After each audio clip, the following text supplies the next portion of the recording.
Welcome to 108 news Telugu బులెటిన్ల ముందుగా headlines. జెండా మార్చిన హస్తం కార్యకర్తలు, గులాబీలోకి ఆహ్వానించిన బీఆర్ఎస్ నేతలు.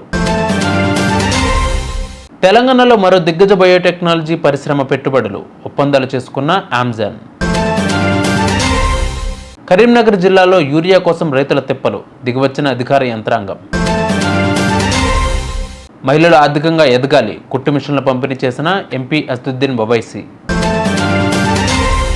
కుక్కట్పల్లిలో కాంగ్రెస్ పార్టీ నుండి బీఆర్ఎస్ పార్టీలోకి భారీగా చేరికలు చేరారు.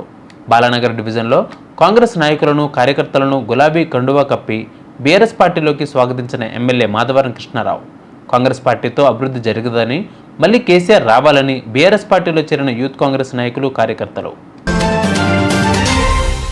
అమెరికాలోని అతిపెద్ద బయోటెక్నాలజీ సంస్థ అయిన అమెజాన్ కంపెనీ హైదరాబాద్లో భారీ పెట్టుబడులకు సిద్ధమైంది. రేవంత్ రెడ్డి శాన్ ఫ్రాన్సిస్కోలోని అమెజాన్ కంపెనీతో పెట్టుబడుల ఒప్పందం చేసుకున్నారు. ఆ కంపెనీ రీసెర్చ్ అండ్ డెవలప్మెంట్ విభాగంతో ముందుగా రేవంత్ రెడ్డితో పాటు మంత్రి శ్రీధర్ బాబు చర్చలు జరిపారు. సీఎం రేవంత్ రెడ్డి, పరిశ్రమల శాఖ మంత్రి Sridhar Babu San ఫ్రాన్సిస్కోలోని Amazon R&D కేంద్రంలో డాక్టర్ డేవిడ్ రీస్ మరియు మిస్టర్ సోమ్ చోట్పాధ్యాయతో సమావేశమయ్యారు. ఇక్కడ పెట్టుబడులు పెట్టాలన్న సీఎం, మంత్రి అభ్యర్థనకు కంపెనీ ప్రతినిధులు అంగీకారం తెలిపారు. కరీంనగర్ జిల్లాలో యూరియా కోసం రైతులు తిప్పలబడుతున్నారు.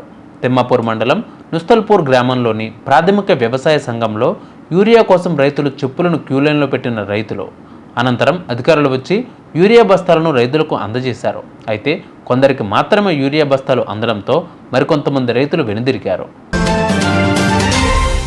మహిళలు ఆర్థికంగా ఎదుగుతూ కుటుంబానికి భరోసా కల్పించాలని హైదరాబాద్ ఎంపీ అసదుద్దీన్ ఓవైసీ తెలిపారు. అధికారం యాకత్పూర్ నియోజకవర్గం రేన్ బజార్ డివిజన్లోని ఇమల్బన్ ప్రాంతంలో స్థానిక మహిళలకు కుట్టు మిషన్లు పంపిణీ చేశారు. ఈ సందర్భంగా హైదరాబాద్ ఎంపీ అసదుద్దీన్ ఓవైసీ మాట్లాడుతూ, మహిళలు విభిన్న పాత్రలో పోషిస్తూ ఎన్నో బాధ్యతలను నిర్వహిస్తున్నారు. కుటుంబ బాధ్యతలను మోస్తూ సభ్యులను ఎలాంటి ఆటంకాలు కలగకుండా తన కర్తవ్యాన్ని నిర్వహిస్తుంది. అలాంటి మహిళలు ఆర్థిక భరోసా లేకుండా సమస్యలు ఎదుర్కొంటున్నారు. వారికి ఆర్థిక స్వావలంబన కలిగే విధంగా కృషి చేస్తున్నామని అసదుద్దీన్ ఓవైసీ తెలిపారు. చూసారుగా ఇవాల్టి బులెటిన్ అప్డేట్స్. మరిన్ని అప్డేట్స్తో మళ్ళీ మీ ముందుకు వస్తాను. అంతవరకు కీప్ వాచింగ్ 108 న్యూస్ తెలుగు.